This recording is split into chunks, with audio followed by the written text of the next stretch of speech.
when I traveled to Edmonton, some brothers in Edmonton gave me copies of the Clear Quran. Wow. And let me tell you what happened. A few months before that, I told my wife, this is in early November, I told my wife that I wanted to become a Muslim. And I'm not shaming my wife at all. She would say this publicly. I have nothing but wonderful things to tell you about her now. When I told my wife that I wanted to become a Muslim, my wife, who had been a devout Christian her whole life, she told me, Sean, I will never become a Muslim. And it hurt me a bit because not her words, but it made me think, if I become a Muslim, it might drive a wedge in my marriage. I'm 44. I've been with this woman since I was 15 years old. So I didn't want to do anything to jeopardize my marriage. A few weeks later, when I traveled to Edmonton, I shared with some men, including a local imam there in Edmonton, that I didn't know how to approach this with my wife. And the brother told me something that was so profound. He said, Sean, do not try to convince your wife to do this. He said, it's more likely that you will mess it up than anything else. He said, but I do want you to trust that Allah will guide her heart.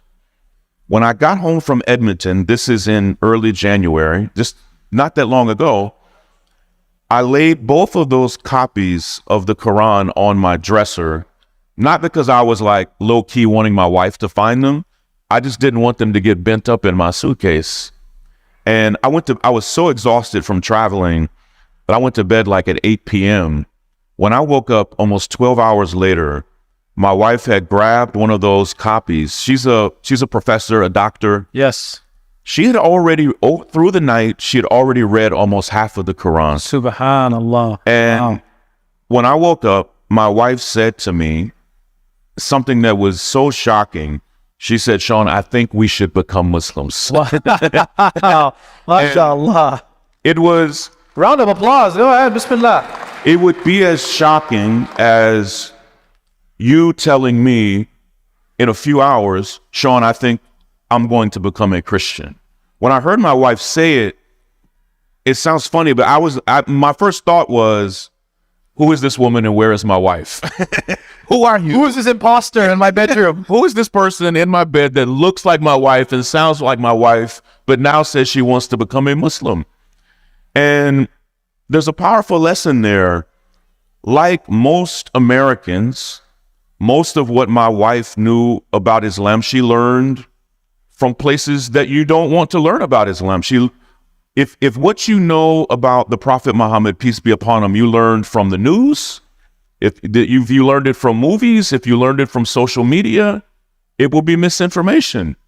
And my wife, who's an intellectual, a voracious reader, the first thing she said to me was, Sean, the Prophet Muhammad, peace be upon him, he is not who I thought he was. Wow. And she was just moved by his life and his example. And she thought that to become Muslim, it meant you no longer had any reverence for Jesus. And I think most Christians think that. Yes.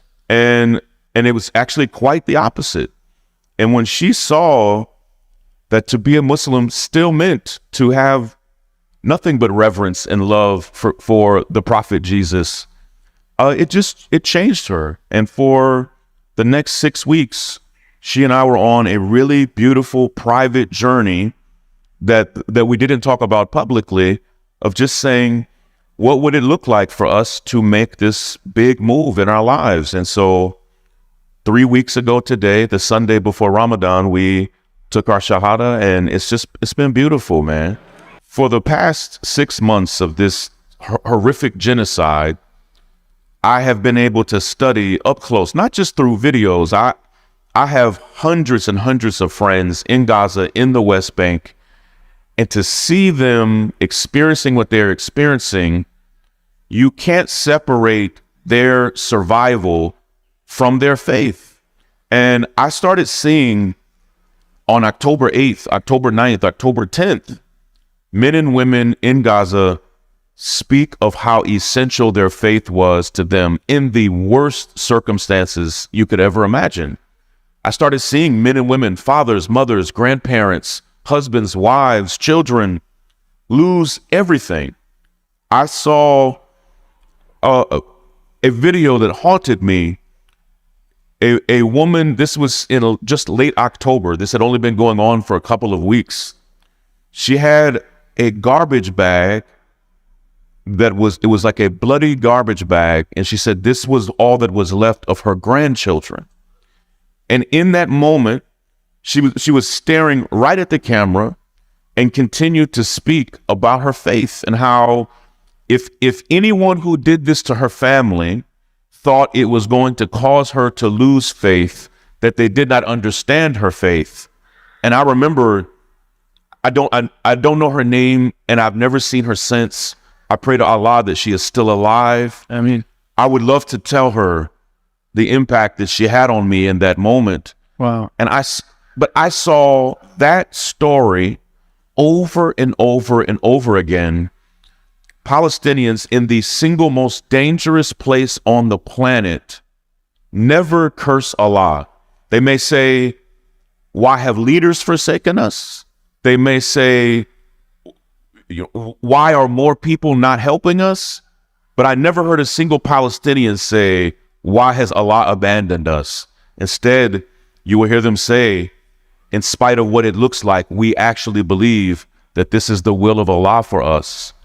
And it was confusing for me to see someone suffering, to see people suffering so much, but still maintain this faith.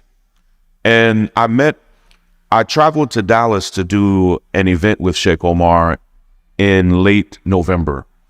And we went out and we had lunch, but we sat in his car for like 3 hours and talked.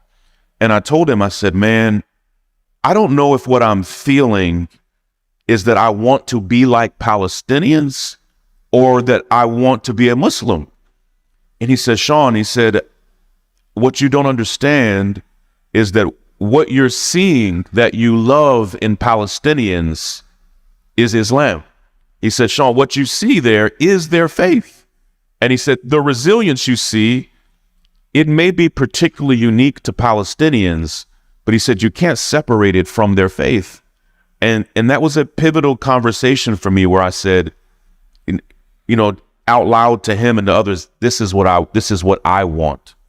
And in December and January and February, I was traveling in the UK and in Canada speaking, and all of the men that were a part of our team were young Muslim men.